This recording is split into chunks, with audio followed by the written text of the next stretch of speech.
안녕하세요, 구독자 여러분. 저는 40대 주부로 아들을 둘 키우고 있는 워킹맘입니다. 세상에 별꼴 다 보고 산다고 하지만 저만큼 별꼴을 보신 적이 있는지 모르겠네요. 여러분들을 살면서 어떤 별꼴을 보셨을까요? 흔하디 흔한 일 말고 정말 주변에서도 겪기 힘들 법한 일을 겪으신 적이 있으신가요?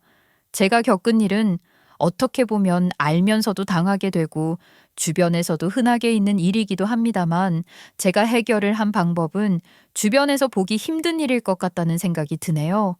그렇게 앞과 뒤가 달라도 한참 다른 사람들일 줄은 꿈에도 몰랐었던 시댁 식구들에게 제대로 복수의 맛을 보여준 일이기도 했죠. 사람이 아무리 자기 멋대로 사는 거라 해도 아나무인 이 정도일 줄은 상상도 못했습니다. 자칫 하다가는 큰 코 다칠 뻔하고 뒤통수 제대로 맞을 뻔했던 제 이야기를 시작하려 합니다.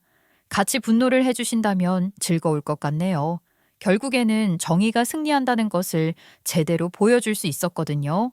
그럼 시작해 보겠습니다. 저는 아버지에 대한 기억이 많지 않습니다. 아버지랑 추억을 쌓을 시간도 없이 아버지께서 당뇨로 고생을 하기 시작하셨거든요. 당뇨로 인해서 뼈가 약해지시는 합병증을 앓고 있어서 정말 자칫하다가는 뼈가 댕강 부러지는 일들이 일어날 수 있다고 했어요. 아버지께서는 집안에서도 돌아다니시는 걸 조심해야 했습니다. 어디 부딪히기라도 하면 뼈에 문제가 생길 수도 있고 또 멍이 한번 들면 잘 지워지지 않았거든요. 저희 친정엄마가 농담이랍시고 그런 이야기를 자주 하셨었어요. 아니, 누가 보면 매 맞는 남편이라고 오해를 하겠어. 사람이 왜 이렇게 칠칠 맞아, 응? 내가 모서리마다 천을 덧대놨는데도 어쩜 그렇게 부딪혀서 멍투성이가 되는 거야? 내가 동네 사람들한테 우리 남편 당뇨 걸려서 그런 거라고 언제까지 오해를 풀어줘야 하냐고. 에휴, 나 참. 여보, 미안해. 내가 어쩌다가 이런 몹쓸 병을 달고 왔는지. 에휴, 내가 몸 관리 잘해서 우리 민정이 시집갈 때까지 잘 버텨야 하는데 말이야. 얼씨구, 당뇨로 뭐 사람 죽는 거 봤어? 괜찮아. 지금부터 관리 잘하고 약만 잘 먹으면 아무 문제 없다고 했잖아. 당신이 나약한 소리 하지 말고 얼른 몸이나 회복할 생각을 해.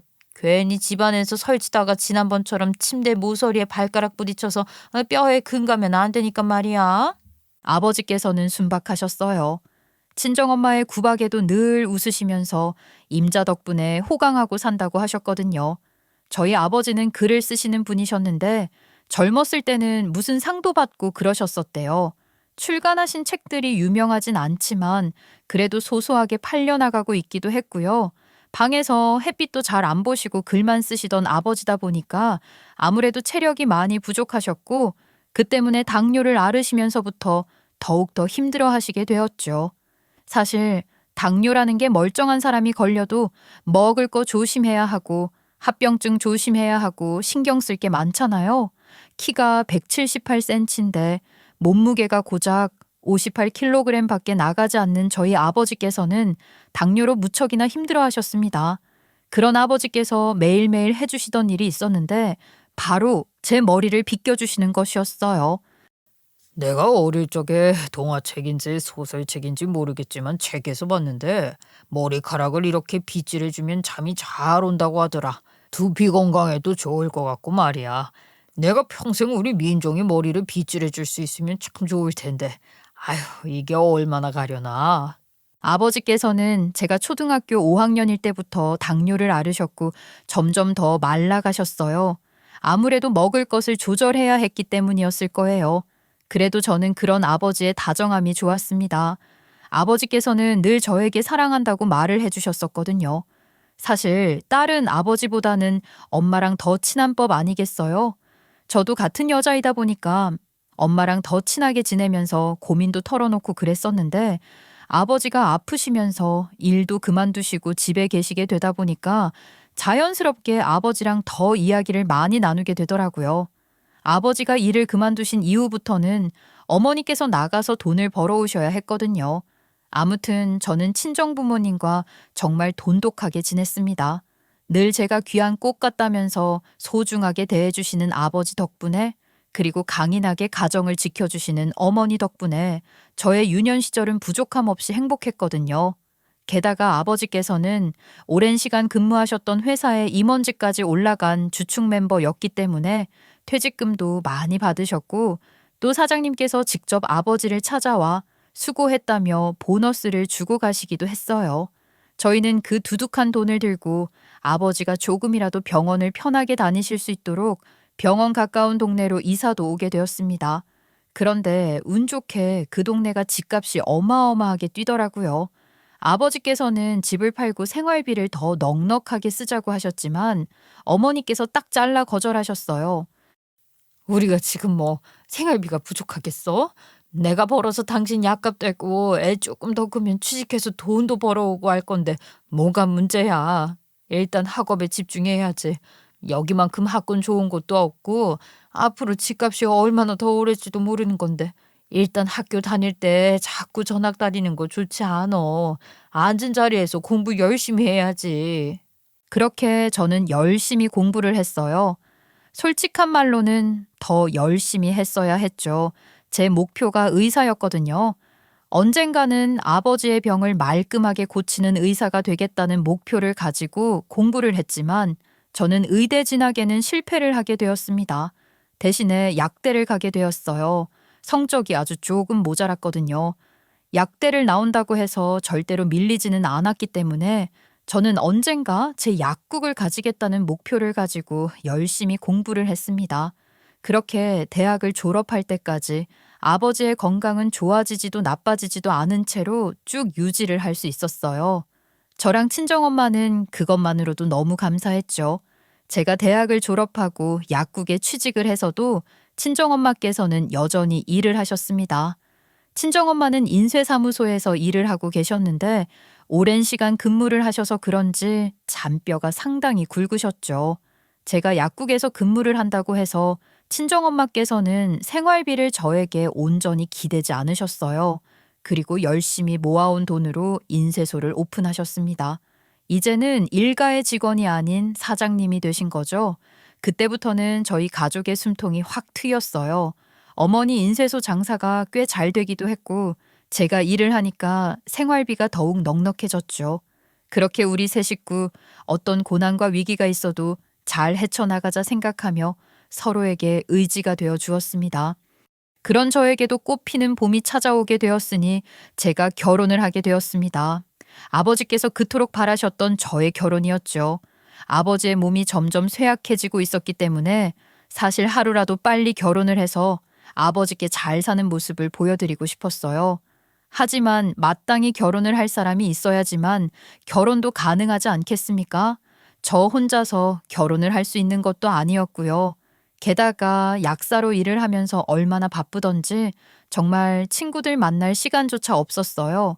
그런 저에게 매일같이 마주하는 사람이 있었으니 그게 바로 남편이었습니다.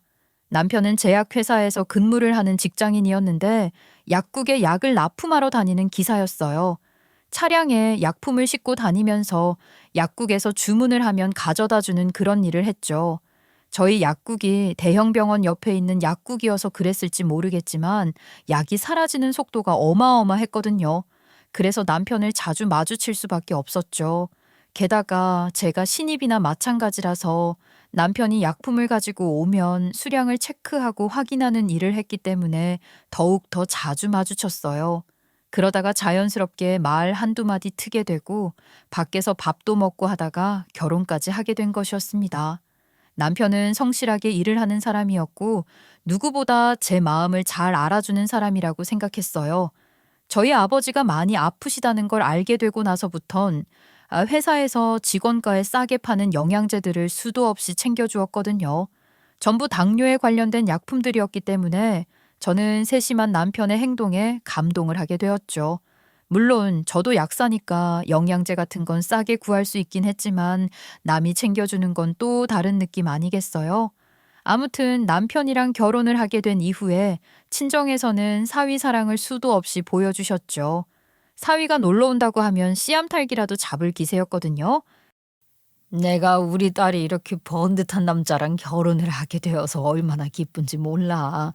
이거 내가 우리 사위 예뻐서 주는 용돈이니까 나중에 우리 딸이랑 맛있는 거 사 먹어. 알았지? 친정엄마는 어떻게든 뭐 하나라도 더 해주시려고 했는데 시댁은 영 반대였어요. 반대가 아니라 빈대라고 해야 할까요? 어떻게든 저에게서 뭐 하나라도 더 뽑아먹고 싶어 하는 사람처럼 굴었거든요. 솔직히 말해서 남편과 결혼하기 이전에 시댁 식구들을 먼저 만났다면 이 결혼을 하지 말아야겠다고 생각을 했을지도 몰라요.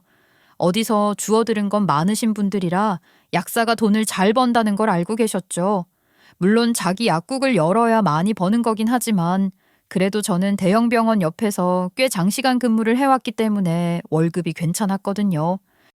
아니, 우리 이러다가 어디 풀 뜯어다 죽 쏘아 먹어야겠네. 어쩜 이렇게 집안에 먹을 게 똑 떨어졌냐?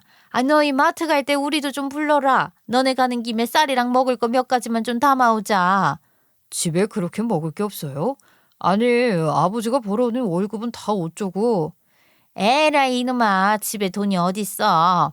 네 아버지 경비일해서 벌어오는 돈이 얼마나 된다고. 그나마 너 있을 때야 생활비를 좀 받아서 썼다지만 너 결혼하고 나서 우리한테 용돈을 주니 뭘 어쩌니. 이래저래 들어가는 돈 많다고 지갑도 안 열면서. 아무튼 장 보러 갈 때 우리도 좀 불러라. 지안이는 뭐 하고요? 아, 지안이도 돈 벌기 시작했잖아요. 생활비 내라고 하세요. 네 동생이 어디 진득한 놈이길 하냐. 일 시작한 지 3개월 만에 때려쳤다. 아니, 이번에는 또 뭐가 문제래요? 걔는 진짜 회사 돈 맨날 이상한 곳에 들어가고 뭐 하나 잘하는 게 없어. 어쩌냐 네 동생인데. 그래도 너한테 책임지라는 소리 나 안 하니까 걱정 하덜덜 말어. 그러면서 저에게 은근히 이거 사달라 저거 사달라 하시는데 그게 또 짜잘한 것들이었어요. 쌀 20kg짜리랑 생수랑 김 좀 사달라고 하시는데 이 요구를 어찌 거절하겠어요. 그렇게 한 번, 두 번 해드리다 보니까 나중에는 당연한 줄 아시더라고요. 그래도 남편이 저희 집에도 그렇고 저에게도 그렇고 워낙 잘했으니까 그 정도는 아깝지 않았습니다.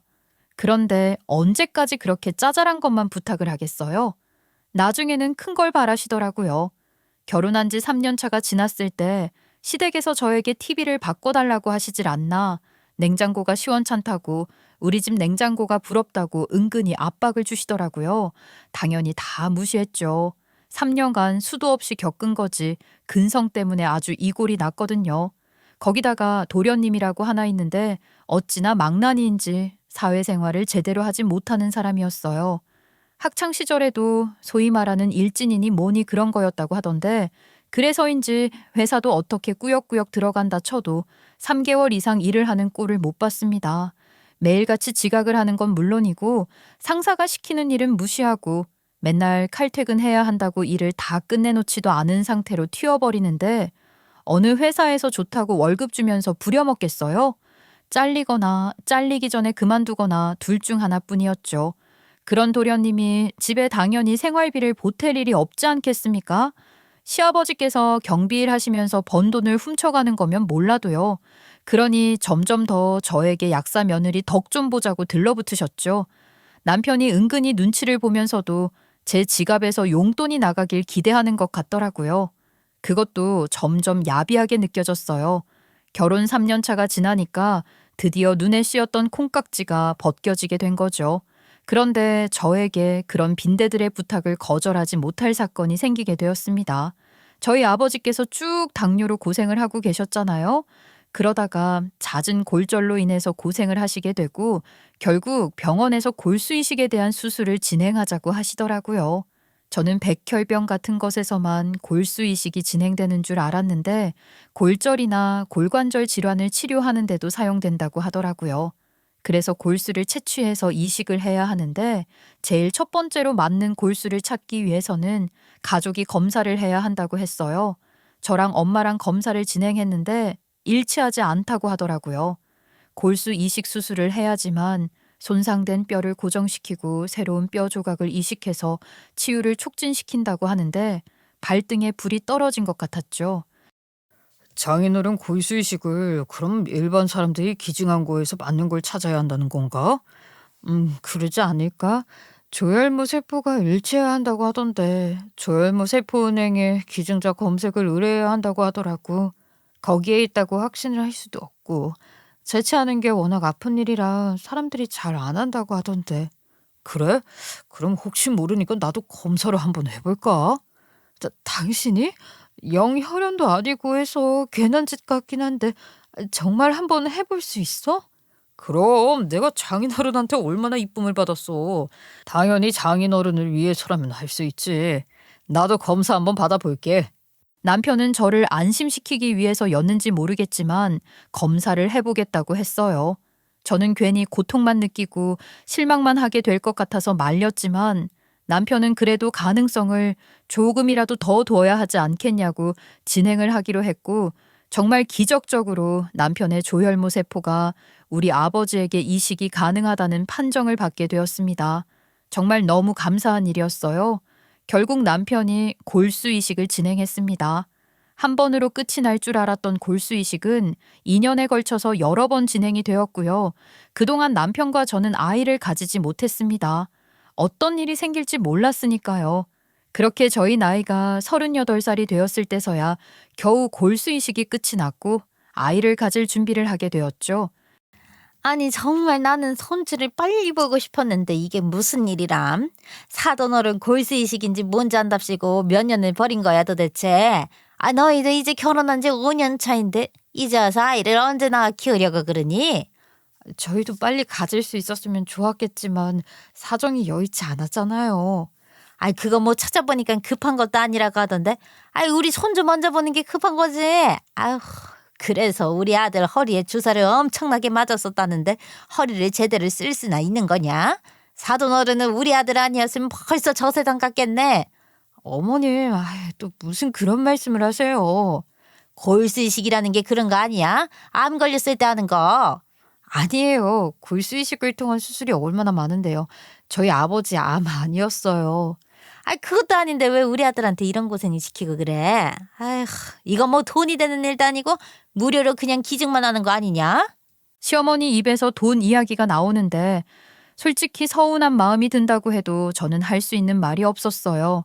남편이 저희 아버지를 위해서 본인이 나서서 희생을 했었던 것은 맞으니까요. 골수 채취를 하는 일이 얼마나 번거롭고 아픈 일인데 그걸 저희 아버지를 위해서 꿋꿋하게 참아가며 2년이라는 시간 동안 버텨준 거잖아요. 정말 제가 평생의 은인이라고 해도 과언이 아닐 만큼 남편에게 고마웠었죠. 그러니 시어머니께서 저에게 핀잔을 주고 돈 내놔라 한다고 한들 어떻게 거절을 하고 싫은 티를 낼 수 있겠습니까? 그래서 저도 죄인처럼 고개만 푹 숙이고 있었죠. 시어머니 입장이 이해가 안 가는 것도 아니었고요. 귀한 아들인데 허리에 구멍을 몇 번이나 뚫었으니까요. 그런데 문제는 그 뒤부터 시어머니께서 마치 골수를 저희가 돈 내고 사가야 하는 걸 공짜로 얻어받은 듯한 취급을 하는 겁니다. 우리 아들 골수값은 언제 들어오냐 하면서 말이죠. 제가 부들부들 떨릴 만큼 화가 났는데 우리 남편이 입 꾹 닫고 있으니까 제가 무슨 말을 하겠어요? 솔직히 우리 남편의 골수 아니었으면 아버지의 치료가 더뎠을 것은 자명한 일이었고 남편이 고생을 2년이나 해준 덕분에 아버지도 회복이 빠를 수 있었던 것은 사실이니까요. 결국 시어머니께서 요구하는 것들을 들어드렸죠. 그리고 저희는 아이도 가지게 되었어요. 시간이 늦어진 만큼 아이가 생기지 않으면 어떡하나 걱정을 했는데 금방 첫째 아이가 생겼고 연년생으로 둘째 아이까지 생겨 축복을 받았다고 생각했습니다. 그런데 정말 해도 해도 너무한 겁니다.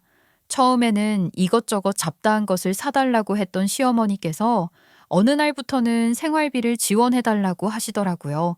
매달 50만 원이면 충분하다고 하시기에 친정에는 비밀로 시댁에만 생활비를 지원해드렸는데 어느 날 갑자기 시어머니께 다급하게 연락이 왔어요.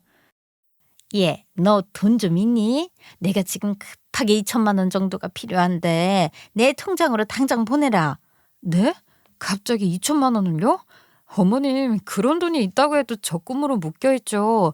제가 지금 당장 가용할 수 있는 2천만 원이 어디 있겠어요? 아유 너는 약삭식이나 되면서 그런 돈도 없어. 내가 지금 오죽급하면 당장 내놓으라고 하겠니? 아니, 무슨 일 때문에 그러시는데요? 2천만 원이라는 돈이 무슨 지갑에 넣고 다니는 돈도 아니고 그렇게 큰 돈이 필요하신 이유가 있을 거 아니에요? 아유 우리 둘째가 실수를 했다 글쎄. 내가 봤을 땐 아주 억울하다니까.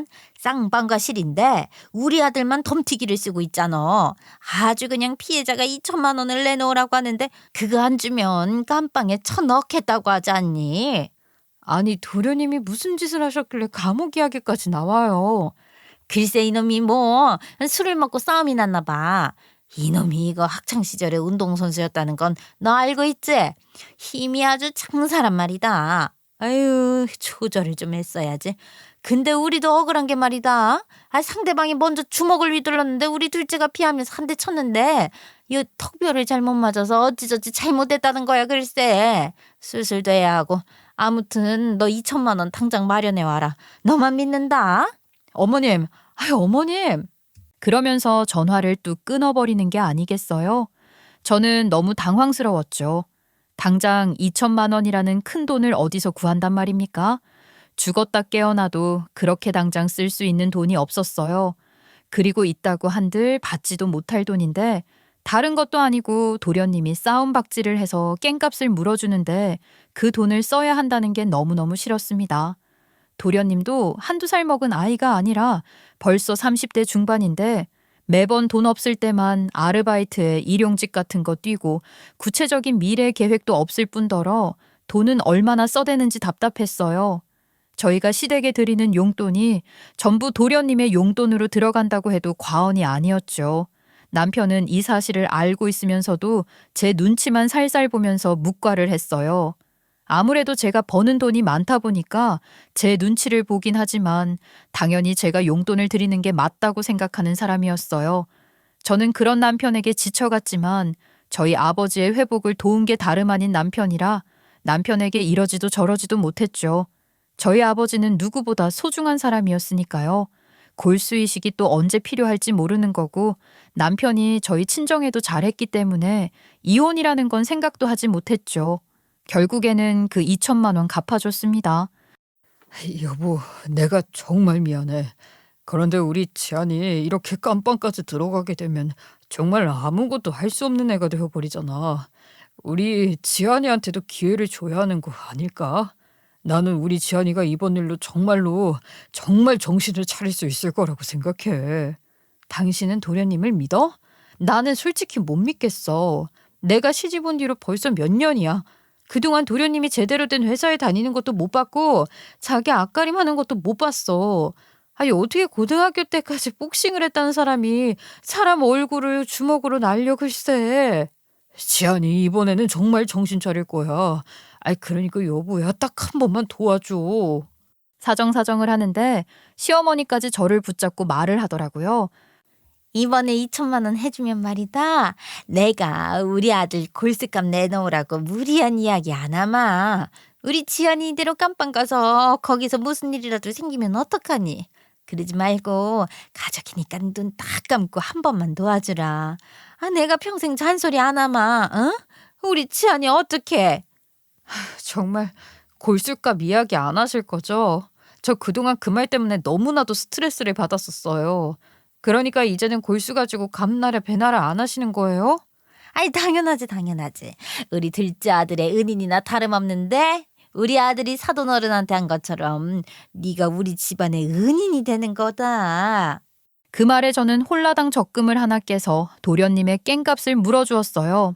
그 뒤로 뻔뻔하게 변호사 비용도 요청을 하긴 했지만 그건 딱 잘라서 거절을 했죠. 이미 2천만 원이라는 큰 돈을 받아간 시댁에서도 저에게 더 이상 무리한 부탁을 하지 못했고 국선 변호사를 써서 합의를 잘하고 풀려났다고 하더라고요. 도련님은 2번 다신 주먹질을 하지 않겠다고 가족들이랑 눈물의 약속을 하더라고요. 솔직히 저는 그게 전부 저에게 보여주기 위한 쇼처럼 느껴졌어요.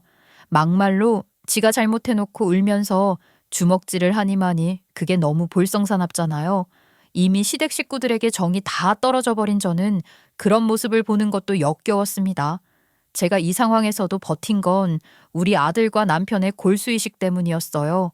제가 여기서 이혼을 하자고 하면 얼마나 득달같이 달려들지 상상이 되지 않았습니다. 시댁 식구들에게 저는 돈 잘 버는 약사 며느리였으니까요. 친정 부모님은 저에게 용돈을 달라는 소리를 한 번도 하지 않았는데 결혼한 지 벌써 몇 년이 지났는데 아직까지도 저에게 용돈 타령을 하는 건지 한심하기까지 하더라고요.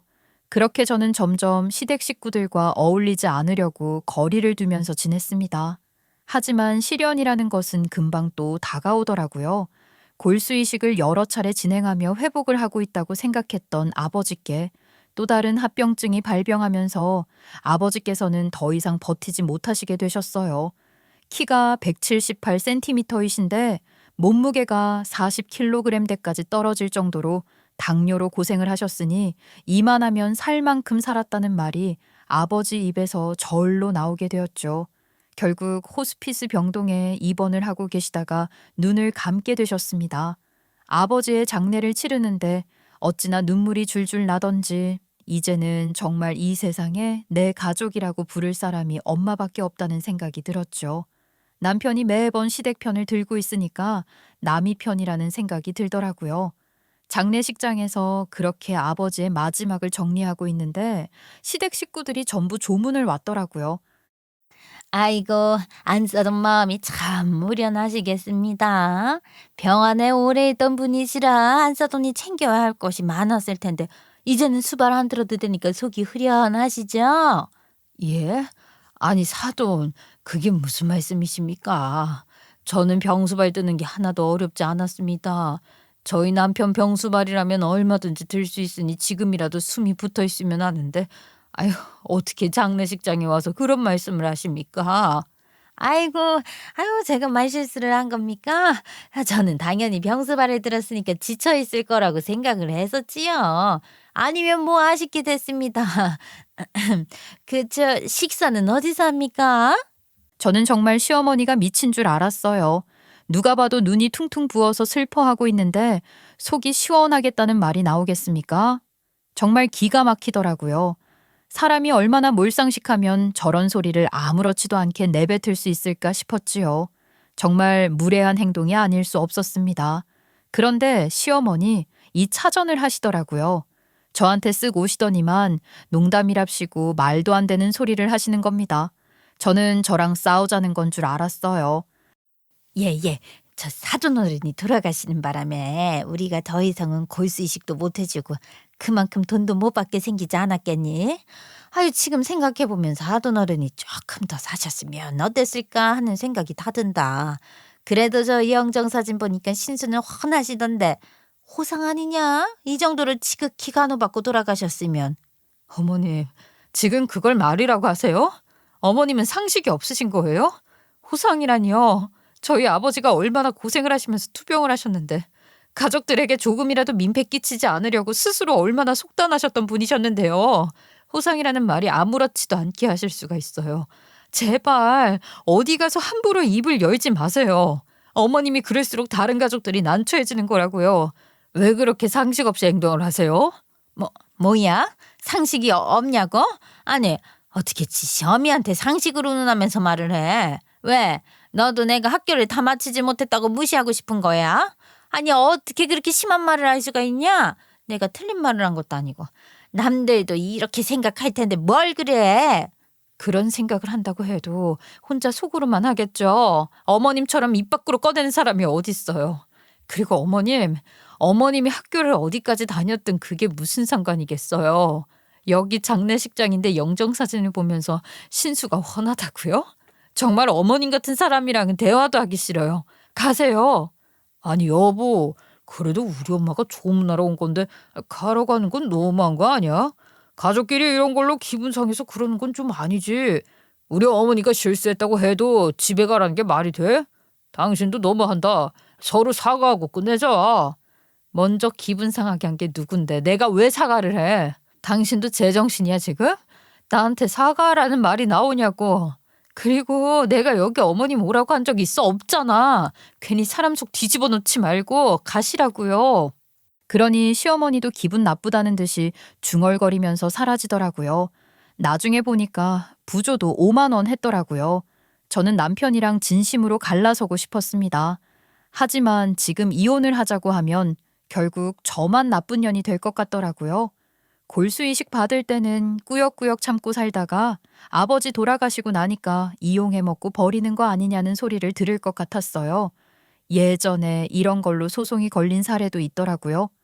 간이식 수술을 해줬는데 갈라서자마자 손해배상 청구를 했다니 뭐니. 저는 저 집안에 돈을 한 푼도 주고 싶지 않았기 때문에 때를 기다려야 한다고 생각했습니다. 그렇게 정신없이 두 아들을 키우며 약국 일을 하고 있었는데 친정엄마께서 영 힘이 없으시더라고요. 엄마, 요즘도 기분이 우울하고 그래? 아버지의 빈자리가 엄마한테 너무 큰가 보다.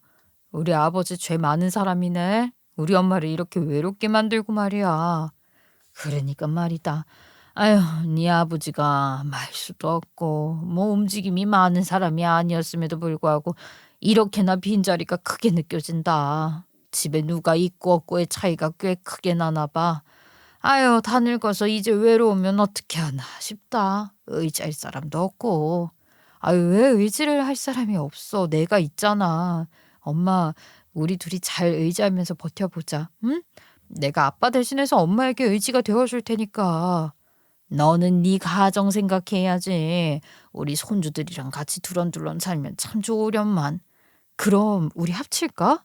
엄마 혼자 외롭게 사는 거 내가 어떻게 지켜봐. 나중에 더 나이 먹어서 엄마한테 무슨 일이라도 생기면 어떡해? 혼자 살다가 봉변당하는 사람들이 어디 한둘이야? 같이 살자고? 아유, 아서라. 우리 사위 불편할까 싶어서 그렇게 못하지. 참나. 엄마, 그 사람이 얼마나 엄마랑 우리 아빠를 챙겼어. 같이 살자고 하면 이해해 줄 거야.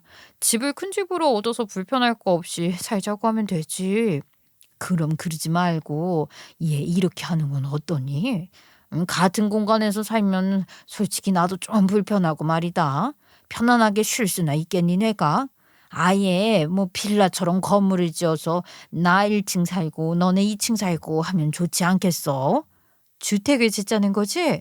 주택은 공용 공간이 많으니까 그거 말고 왜 빌라처럼 위아래로 집을 두 채를 짓자는 거지? 아, 요즘 그 유행하는 타운하우스처럼 입구도 다르게 해서 짓자는 거 아니야? 맞다, 맞아. 그렇게 지어서 살면 같이 사는데 따로 분리된 공간에서 사는 거니까 편안하지 않겠어? 엄마, 집을 지을 돈이 있어야 말이지. 그렇게 지으려면 한두 푼 하는 게 아닐 텐데. 거기다가 시간도 좀 오래 걸릴 테고 말이야. 아이, 뭐 어디 지어진 집 없나? 요즘 그렇게 한 채 두 집이 살 수 있는 건물도 많이 있다고 하더라. 내가 부동산 가서 물어봐야겠다. 그렇게 살면 나도 걱정은 없지. 너도 걱정 없고. 손주들도 내가 돌봐주면 되고 말이야. 엄마 인쇄소는 어떻게 하고? 아유, 이제 나도 나이가 있지 않겠니? 언제까지 일하겠어? 안 그래도 내 밑에서 일하던 김 부장이 인쇄소 물려받고 싶다고 하더라. 권리금도 넉넉하게 준다고 하니까 그거 팔아서 노후자금 쓰면 딱이겠어. 그럼 우리 집은 무슨 돈으로 사? 엄마 살던 집 팔고 네 아버지 보험금 나오는 거랑 뭐 그동안 모아두었던 돈 가지고 사면 되지. 너희 집도 정리하면 돈 될 것 같은데.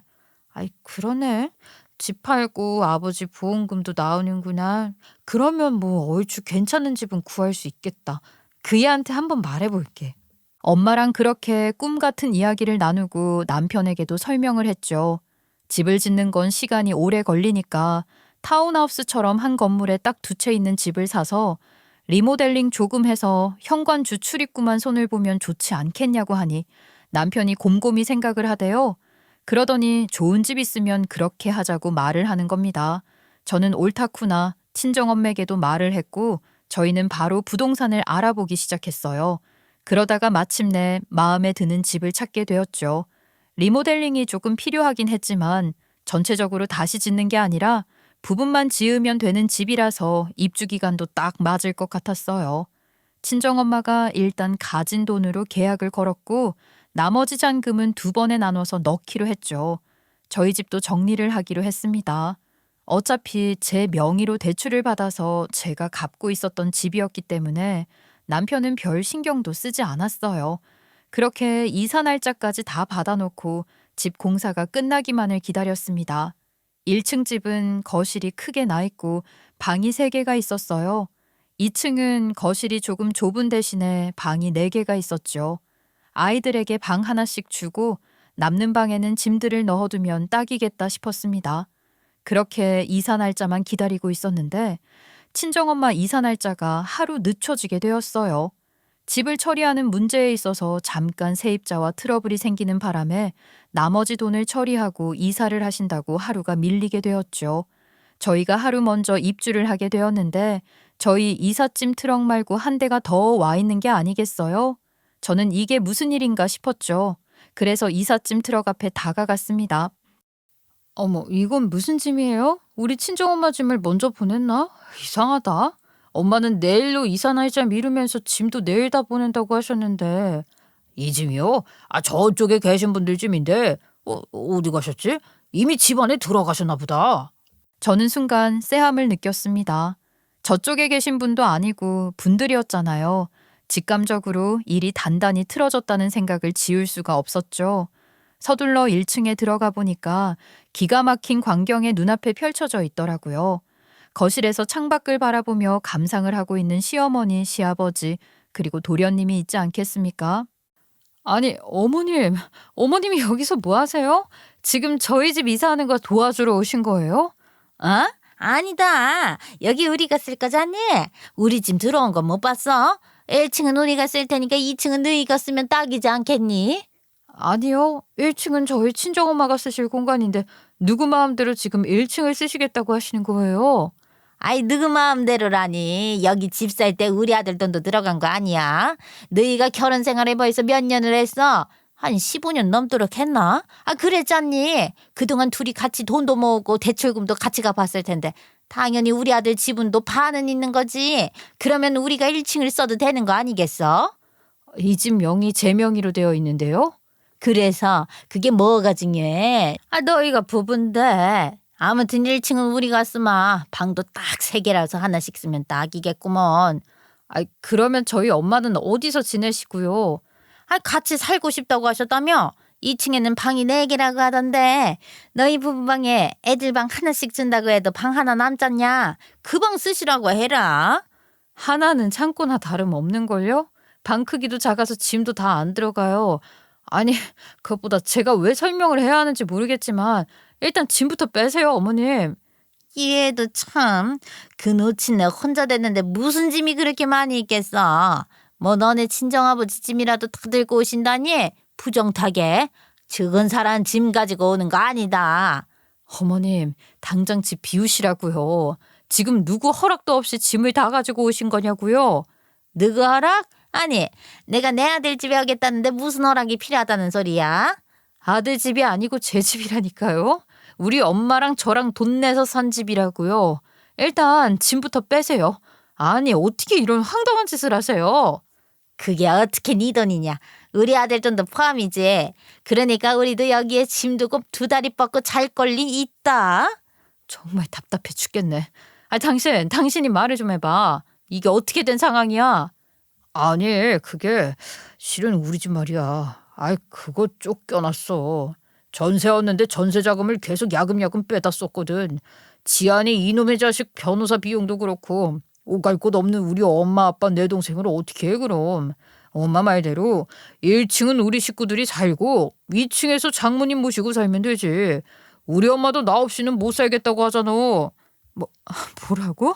그걸 지금 말이라고 해? 이제 와서 당신 없이는 못 살겠다고?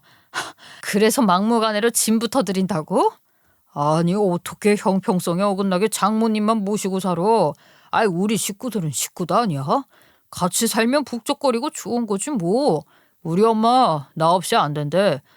그러니까 그냥 같이 살자. 서로 좋은 게 좋은 거잖아. 누가 좋은 건데? 나는 하나도 안 좋아. 이렇게 맨날 빈대만 붙는 인간들 이제는 지긋지긋하다고. 당장 짐 싸서 나가. 너도 나가. 뭐라고? 아니, 막말로 이 집 구하는데 내 돈도 조금은 들어갔잖아. 웃기는 소리 하고 있네. 양심이 없냐? 네 돈이 어딜 들어갔어? 당장 짐 안 빼? 나가라고! 제가 소리를 지르니까 시댁 식구들 완전히 배째라는 식으로 나오더라고요. 우리 아들이 여태 벌어온 돈이 있는데 네가 뭔데 다 네 돈이라고 팍팍 우기는 게야? 우리 못 나가. 우리 집 없어. 여기서 살기로 마음먹었으니까 배째. 아주 드러누울 기세로 말을 하니 말로 설명을 해봐야 안 되겠다는 느낌이 딱 들더라고요. 그래서 저는 바로 경찰에 신고를 했습니다. 제가 휴대폰을 들고 경찰서에 전화를 하자 남편 놈이 눈이 2배만큼 커져서 저한테 뭐 하는 짓이냐고 묻더라고요. 그래, 뭐 하는 짓인가 싶지. 진작 말을 하지 그랬어. 그렇게 죽고 못 사는 사이인 줄 알았으면 징징에 널 시댁으로 보내는 건데 말이야. 잘 됐네. 그렇게 없으면 안 되는 사이라고 하니까 사이좋게 지지고 볶고 살던가. 제가 사자우를 빽 찌르니 시댁 식구들부터 시작해서 남편 놈까지 얼빠진 얼굴을 하더라고요. 이내 신고를 했기에 경찰이 도착을 했고 저희는 나란히 경찰서로 가게 되었습니다. 도대체 무슨 죄목으로 불렀는지 궁금하시죠? 그러니까 시댁 식구들은 모르는 숨겨진 이야기가 하나 있었습니다. 그건 남편이 결혼 3년 차에 실직을 했다는 것이었어요. 약품 납품을 하는 일을 하던 남편은 여러 차례 실수를 했어요. 대형 병원 근처 약국에 가야 할 물건을 다른 동네에 있는 약국에 준다던가 하는 실수요. 당연히 처음에는 실수라고 인지를 했었는데 이게 수법이었던 것입니다. 약품이 잘못 납품되었다고 회수를 하는 과정에 이미 사용한 약품들이 있을 거 아닙니까? 그걸 교묘하게 재고 처리하면서 빼돌린 겁니다. 그리고 불법으로 거래하면 안 되는 것들을 불법으로 거래하고 있었던 거죠. 완벽한 범죄였습니다. 회사에서는 회수가 되어야 할 약품이 덜 회수가 된 것을 뒤늦게 알게 되었어요. 왜냐하면 이미 다른 약국에서 사용을 한 물건들이 있으니까 정확하게 숫자를 세지 않고 폐기 처리를 한 거죠.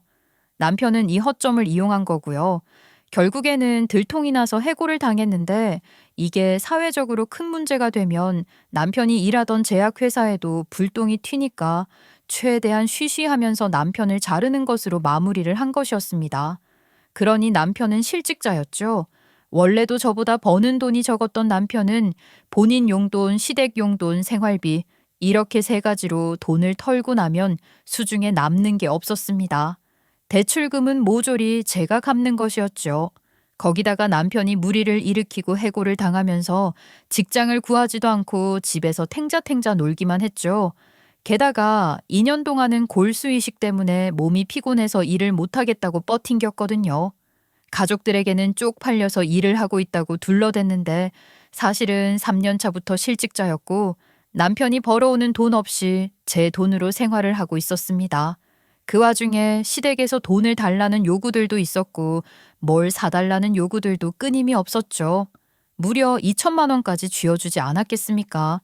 그러니까 남편이 결혼 생활을 하는 동안 가정에 금전적으로 기여한 부분이 없다는 것은 명확했죠. 거기다가 제약회사에서 불법으로 약품을 빼돌려 거래한 흔적까지 저에게 증거로 있었습니다. 저는 남편을 고발했습니다. 아니 지금 무슨 짓을 하는 거야? 회사랑도 이야기 다 끝낸 것을 왜 들춰내? 당신 미쳤어?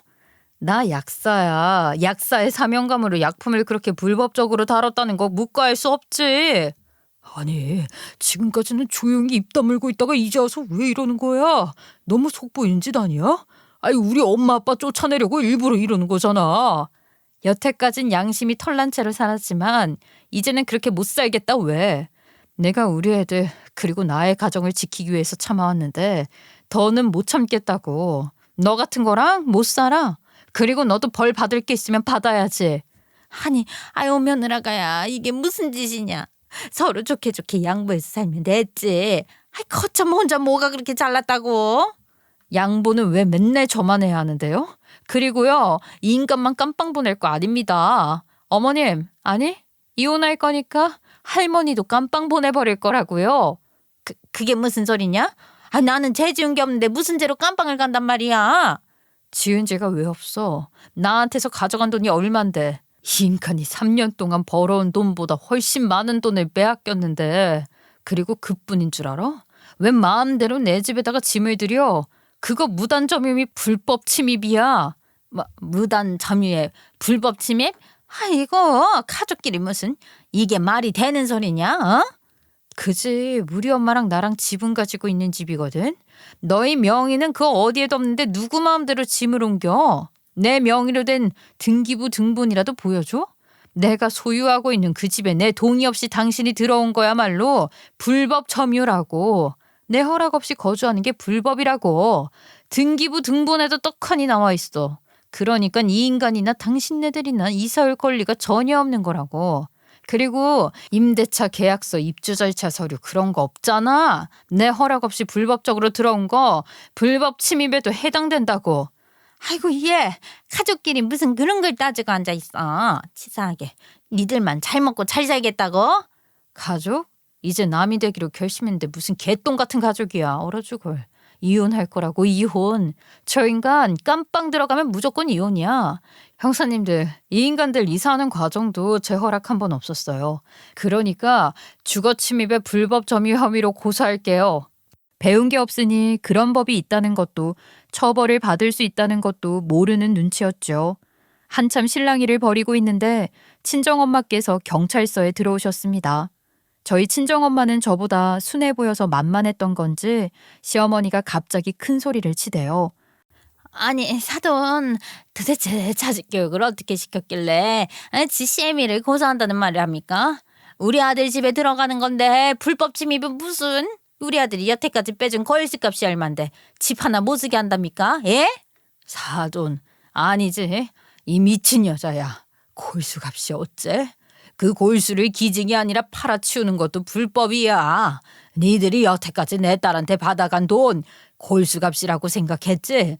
잘 됐네. 여보세요, 형사 양반들. 이 인간들이 골수 기증해준다고 해놓고 돈 내놓으라고 합디다. 이것도 처벌해 주셔. 장모님, 아니 어떻게 장모님이 저한테 이러실 수가 있어요? 장모는 무슨 얼어디질 장모, 이 후레 자식아. 그러면서 엄마가 남편 놈의 정강이를 있는 힘껏 발로 차버리셨습니다. 그리고는 형사님께 사진을 들이미셨어요. 그 사진은 엄마가 이사를 갈 집에 이미 시댁 인간들의 짐이 들어와 있는 사진이었지요. 이게 증거입니다. 여기 보시면 1층은 제 이름으로 되어 있죠. 그런데 저 인간들이 짐을 먼저 냅다 가져다 뒀으니 이거야말로 불법 아니겠습니까? 그러니까 강력하게 처벌 부탁드려요. 어쩌면 사람들이 말이야 며느리를 만만하게 생각하고 이런 짓을 할 수가 있어. 정식으로 신고하겠습니다. 맞아요. 이 사람들 저희의 허락도 없이 짐부터 넣은 파렴치한 놈들입니다. 그 집은 제가 친정엄마랑 살기 위해서 리모델링까지 싹 해서 새로 지은 거나 다름없는 집이에요. 그 집에 인간들의 돈은 1원 한 푼도 안 들어갔고요. 이 집에 들어오는 것은 저희의 동의가 있어야만 가능한 것이었다고요. 하지만 동의도 없이 들어왔으니까 강력하게 처벌 부탁드립니다. 경찰은 황당해하면서도 사건이 사건이니 결국 조사에 착수를 했고 시어머니는 분을 참지 못했어요. 그 자리에서 고래고래 소리를 지르셨죠.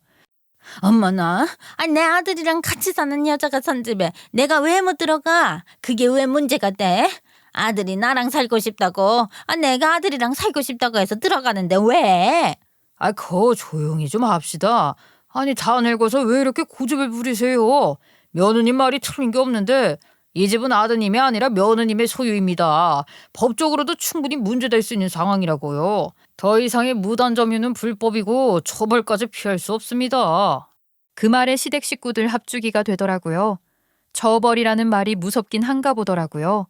그 이후 남편은 제약회사에서 있었던 일부터 조사를 받게 되었고 약품관리법 위반으로 징역 3년형을 받게 되었습니다.